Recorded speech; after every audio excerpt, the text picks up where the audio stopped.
హనుమంతుడు ఒక సేవకుడిలా ఉన్నాడు అని మీకు తెలుసా? హనుమంతుడు ఒక రోజు ఇంటికి వచ్చిన బ్రాహ్మణ దంపతులకి బంగారు నాణ్యాలు దానంగా ఇస్తూ ఉంటాడు.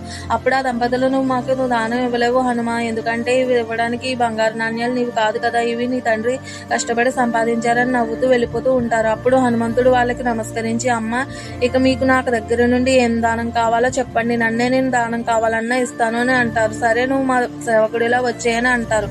మహారాజ్ కేసరి ఎంత చెప్పినా వినకుండా హనుమాన్, సరే అమ్మకు మాట ఇచ్చాను కాబట్టి వస్తాను అని అంటాడు. కిష్కింధ జనాలు ఏడుస్తూ హనుమాన్ పంపకుండా అడ్డుపడతారు.